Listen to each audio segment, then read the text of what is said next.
the thing about active curiosity is that it's addictive. Oh, right. It releases it by physically going and choosing a topic and learning, even if it's a language or something, and getting with a group of people to learn a language, or going online, finding a group, or a book club, for example. All of those things which are building on your innate curiosity and getting outside of yourself, releases another set of dopamine and so on, other kinds of hormones that are curiously addictive and very good for us and make us happy. This is Meredith for Real, the Curious Introvert, and I'm Meredith. I explore the questions people think but don't ask out loud, either because they're taboo or thanks to cultural hypnosis. My mission, and yours if you choose to accept it, is to inspire curiosity by exploring the nuance and paradox of our world. Each episode is different, so bring your ADD and your earbuds and have a look around. Hey, Curiositors, it's me, Meredith. I was so thrilled to stumble upon this week's guest, thanks to a previous guest of mine, Suzanne Vickberg, the woman who lives with her ex and his new wife and their teenage kids. You might remember that episode. He has a podcast and a book about the curious advantage, and there are many advantages.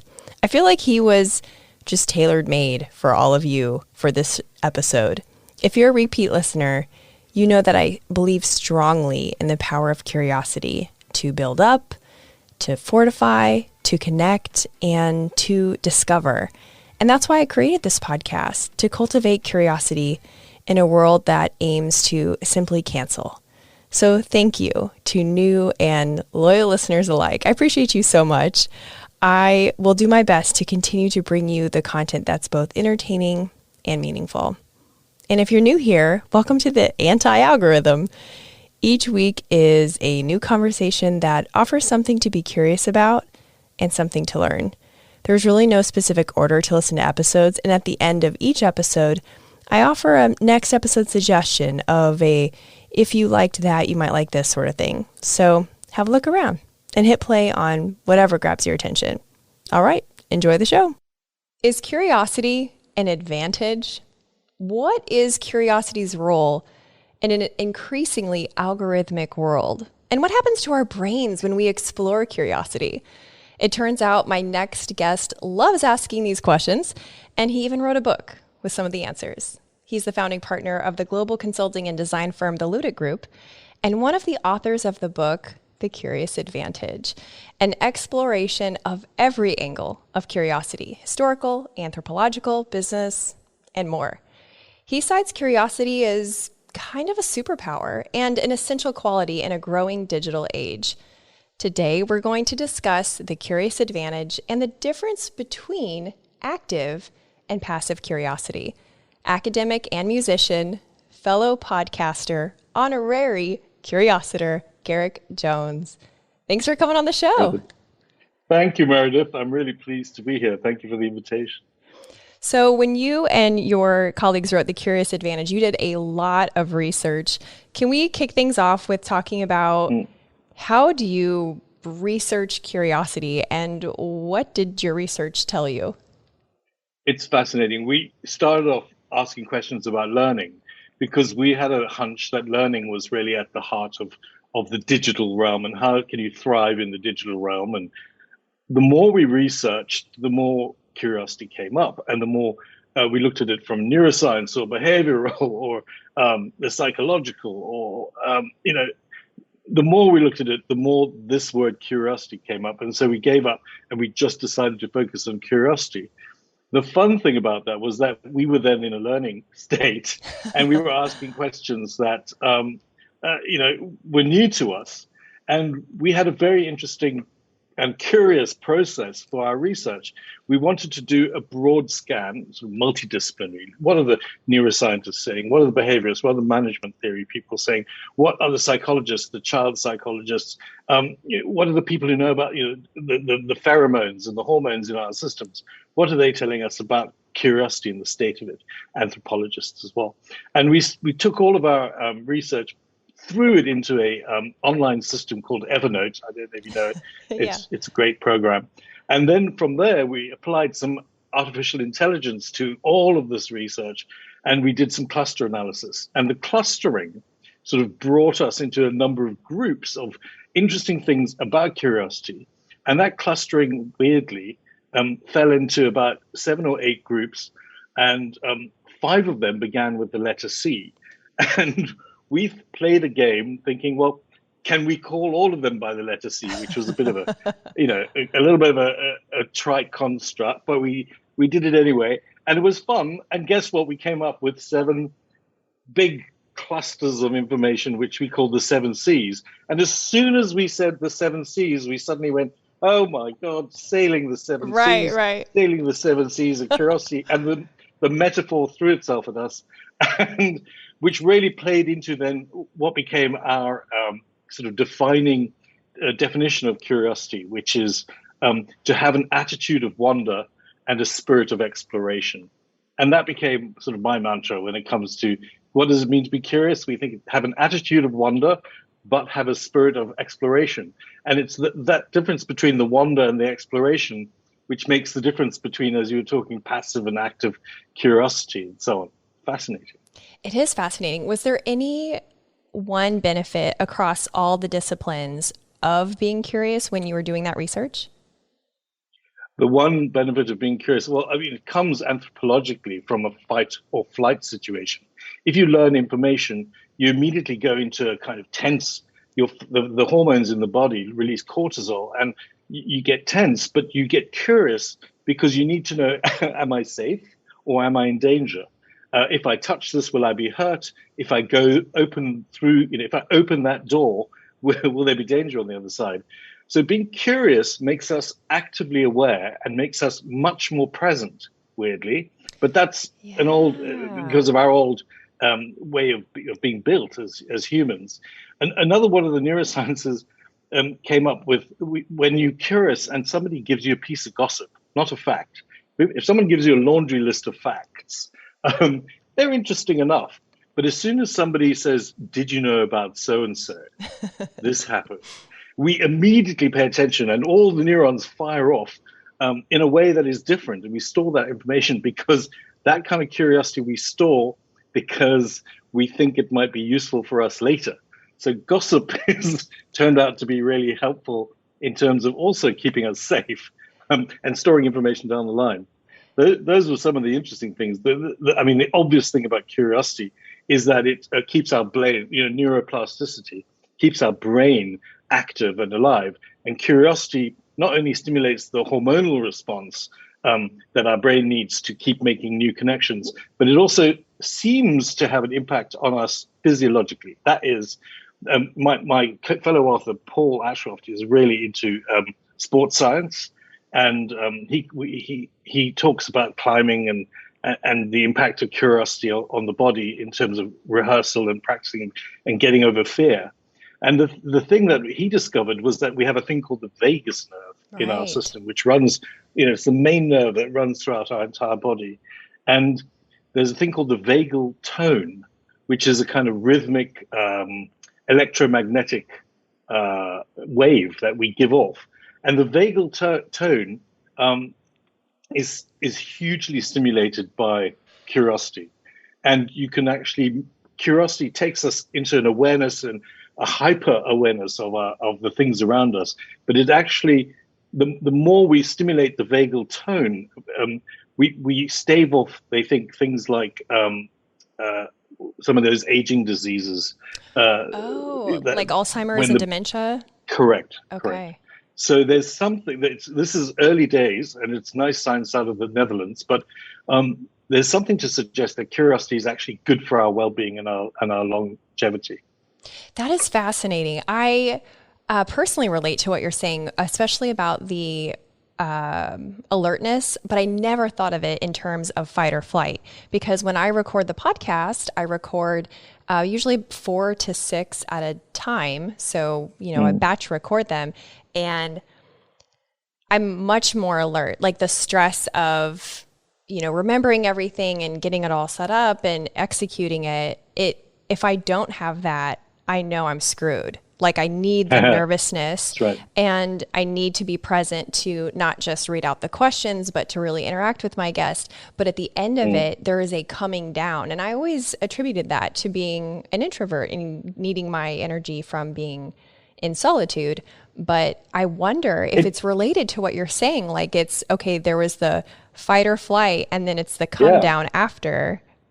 I think it may be hormonal. It may be entirely related to the kinds of neurochemicals that are going around our body. We get into a heightened sense, what we perceive as anxiety, but also just awareness. And then we open the door, we go into the unknown, and we start to relax because we start to do two things. We actually, at a parasympathetic level in our body, we start to come off the I'm afraid sort of cortisol response. And we actually move into a learning mode where our brain starts to secrete ephedrine and other kinds of hormones that allow us to make neurochemical connections. And, and that allows us to then store the information that we're learning in that situation.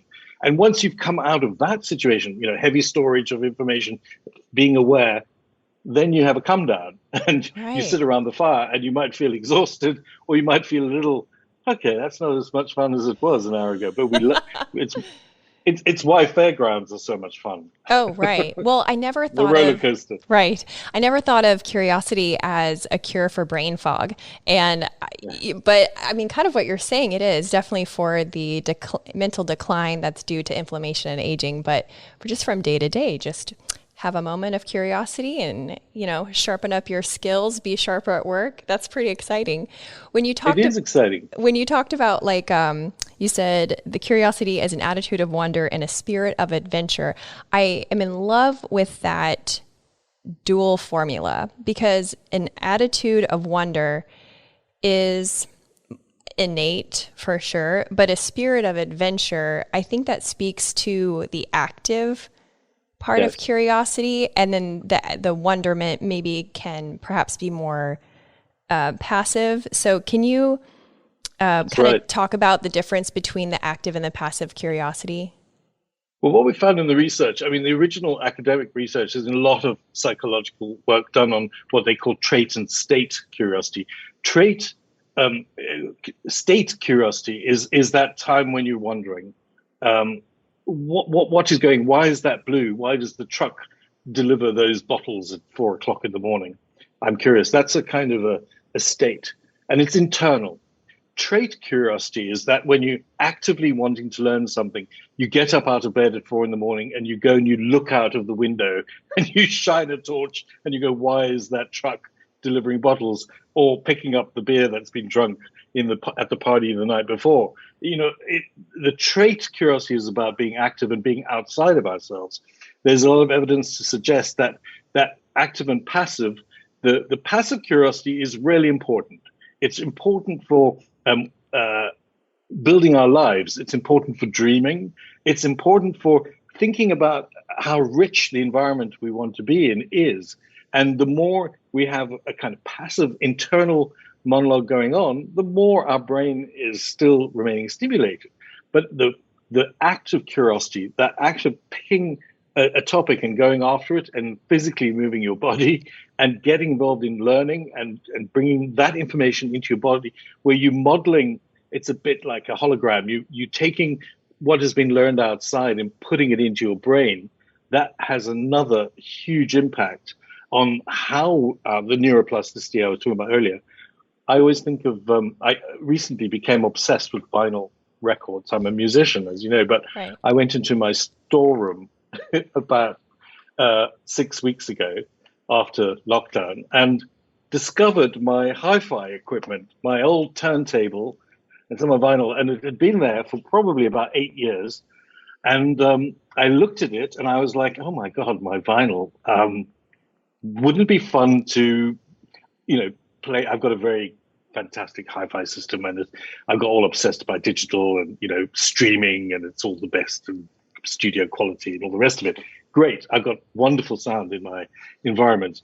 However, I was like, what is this thing about warmth and vinyl and that? And so I got active and I got my turntable out of the storeroom and my amplifier, and I had it fixed up, and I had to look at things and learn immediately about. I had to repair a few things which had got a bit old. I had to get the right kind of grease and make sure that the system was working properly, which was fun, which was learning. And then, of course, I got out my Miles Davis, of course, Kind of Blue, which is my favorite of all time, and put it on. And you know what? It was warmer, and it was more present, and it was incredible. But since then, of course, not only have I learned all the technical stuff about the vinyl, I've not what's up to date about the best record players in the world these days, what's happening in terms of how you connect that to digital and digital audio systems and so on. But I've also learned about music. I've started, buying vinyl and finding that little known album that I really wanted to find, and, et cetera, become completely obsessed. But it's because I got curious about vinyl initially, internally, and then started to actively play. And, during all of this, I was going, well, I think I need a hobby. I mean, this is ridiculous because I play the piano and I do lots of things that I've got. There's so much going on. But I woke up going, I think I need a hobby. And then someone said to me, yes, but you do have a hobby. Vinyl. I was like, oh my God, yes, I do have a hobby. And hobbies are good things too for curiosity. Right. And that's more of the exploratory version of curiosity. But how does someone who recognizes they're hearing this right now and they're thinking, okay, I definitely have more of a consumption model of curiosity, meaning like, well, immediately I think of digital versions of this where, I'm scrolling and I read 7 headlines. I'm consuming the headlines. I know a bunch of facts, like you said, but I don't really take the time to explore these interests or the mechanics of how things work or the details of an article. How do you make that conversion from consumption model curiosity to more exploratory model curiosity? It's a really nice question. I keep on being drawn back to the neuroscience again today for some reason, but there is something to suggest that if we're scrolling all the time, it's one way of taking in information. And yes, we do learn. Academics learn. Everybody learns from researching and looking through things. But the thing about active curiosity is that it's addictive.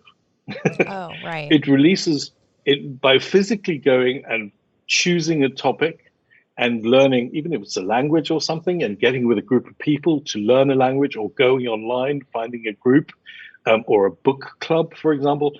All of those things which are building on your innate curiosity and getting outside of yourself releases another set of dopamine and so on, other kinds of hormones that are curiously addictive and very good for us and make us happy.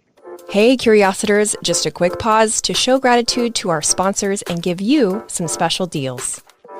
If trash TV leaves you feeling drained and you want to support creators like yours truly, check out Stream Moco. You can search shows by your mood and even, watch my show, The Curious Introvert. For every $3.99 subscription, they give away $1 for good and support their creators, like your girl. Find my affiliate link in the episode description or the bio link in my Instagram account. Stream Moco, the streaming network that gives a damn. Listen, if the last 2 years have given you a chronic eye twitch, you should consider trying medical marijuana. I highly recommend it. See what I did there? There's lots of ways for it to help you, so if you have questions and if you're the least bit curious, Google Empathic Practice Pensacola. It's the most non-intimidating way to get your medical card in Florida. Their in-house doctor and holistic support make them the easy choice. empathicpractice.us. If you've got backyard barbecue plans for 2022, but mosquitoes are not invited, I recommend Insect. I've been using their pest control service for several years now. They have a certified mosquito identification specialist on staff, and pollinator care is always top of mind. If you live in the Florida Panhandle or the Gulf Coast of Alabama, give them a call, ensec.net. the UWF Historic Trust. We shoot the show at the Pensacola Museum of History.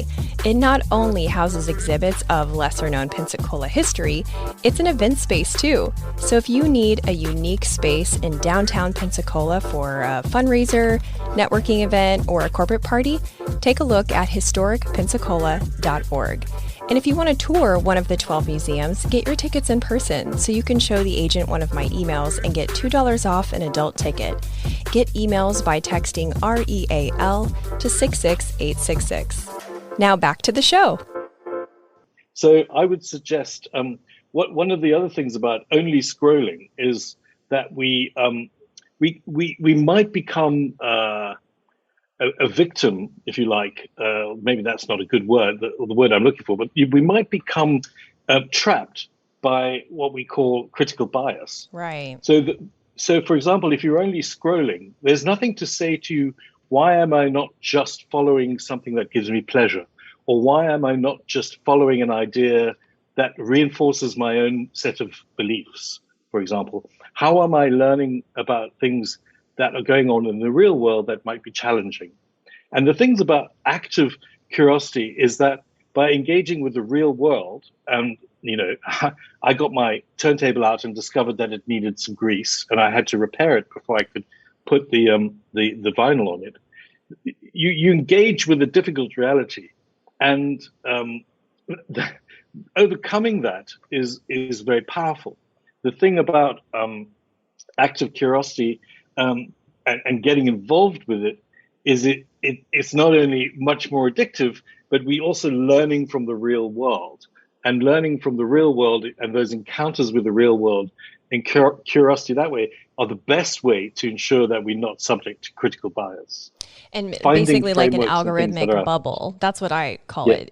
That's it. Yeah. Beautiful. I love that. So what you're saying is that not only can we bust out of an algorithmic bubble by engaging in real world versions of what we are curious about online, but there is also a neurochemical reward waiting for us, which is kind of cool. There is. You've also said in another interview that part of being curious is staying with the question, because jumping from one thing to the next is, that's pretty natural.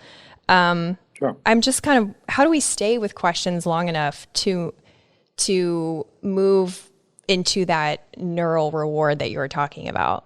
Yeah, that's also a great question. I don't have a specific answer for that, but I know that there are rewards to be had from, we say sometimes you got to slow down in order to speed up, and we can bounce around from idea to idea, and some people think of it as ADHD, and other people think of it as this is normal life, this is how you do it, right. And everybody kind of thrives and survives anyway. So I'm not one to say there is the right way of living life, but what I do think that there are huge rewards to be had from sticking with something.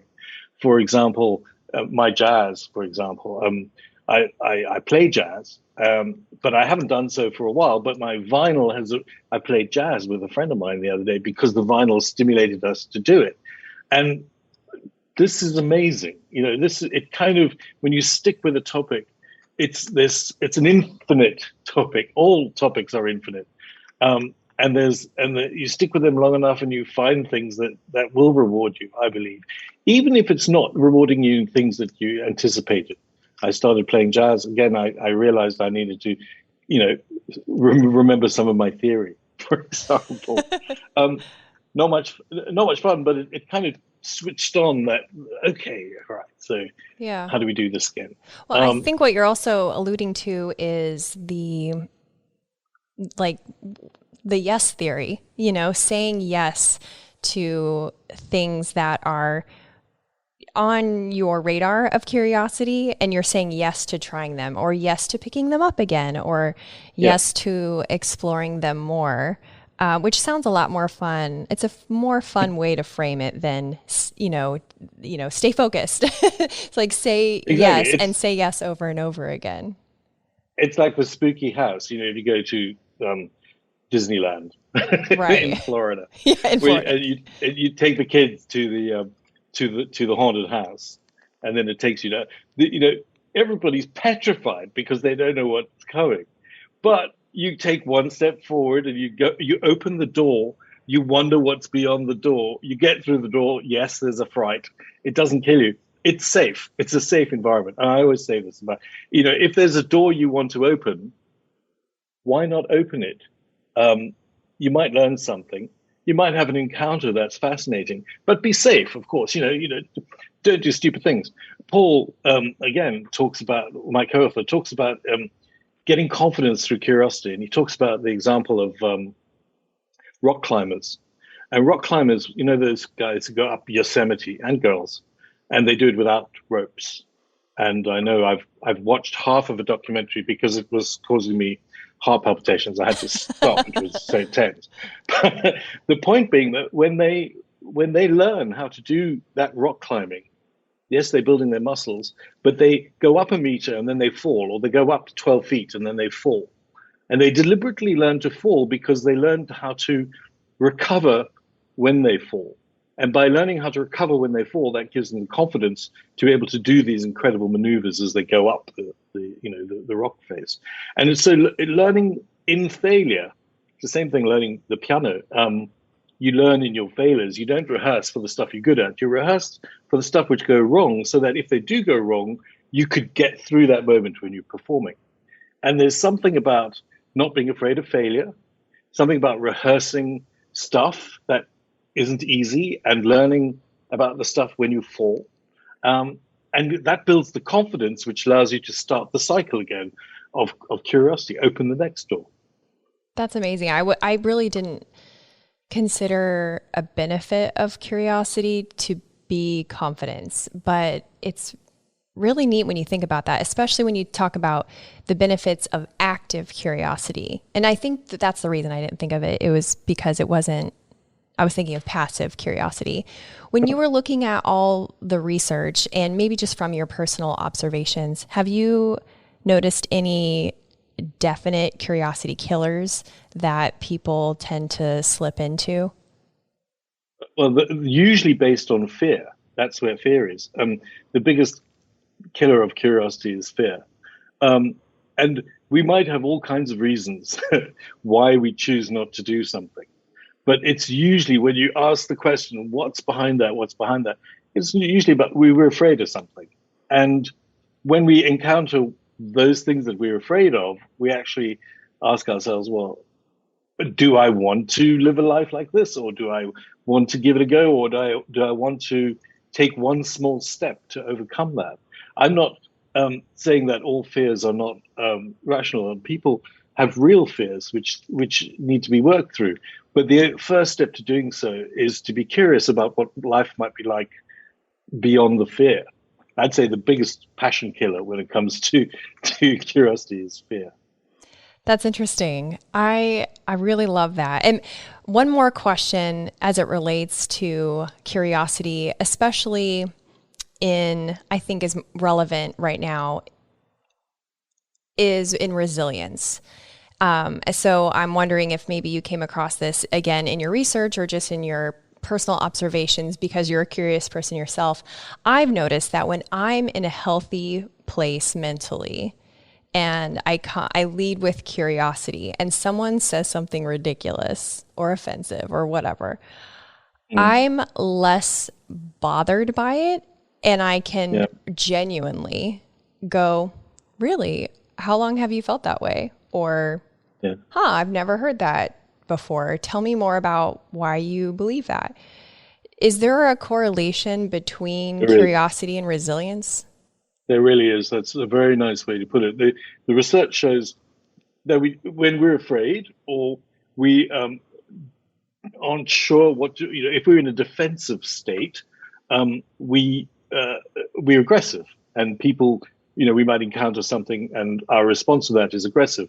But when we're in a state of curiosity or state of wonder, as you put it, which I love, we are actually in another state of mind. And the same person may say exactly the same thing to you, but you respond to it in a different way. It's like going to the gym in the morning. You go to the gym.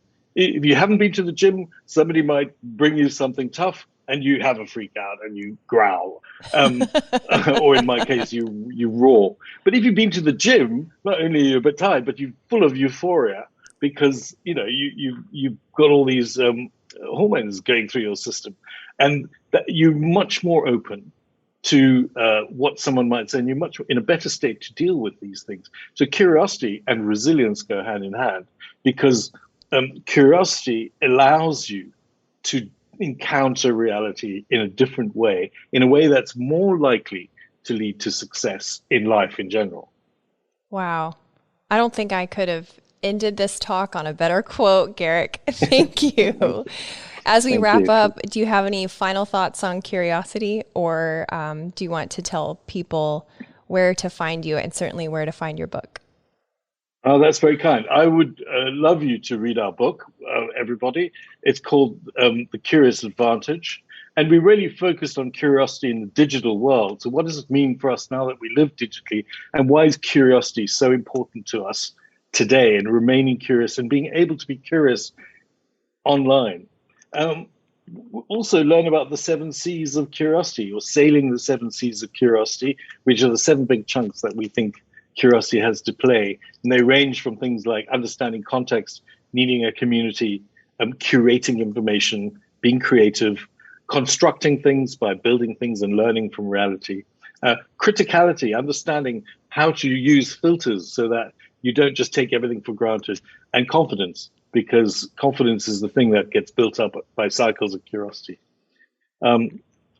Fundamentally, and also come and listen to the podcast that we do together on the next time on the Curious Advantage podcast. Lovely. Can't wait for our conversation there. I'm excited about that as well. Thank you again for coming on the show. I really enjoyed this chat. Me too. Great questions. I really appreciate it. Thanks for listening. If you've loved a couple episodes of this show, help let others know by leaving a rating and review on Apple Podcasts. Just share where you're listening from and why you liked a certain episode. And if you liked this episode, you'll also like the one about how diversity can create personal and commercial resilience. That's episode 102. Stay tuned next week when I talk with an author about how to deal with meetings you can't stand. Talk to you then.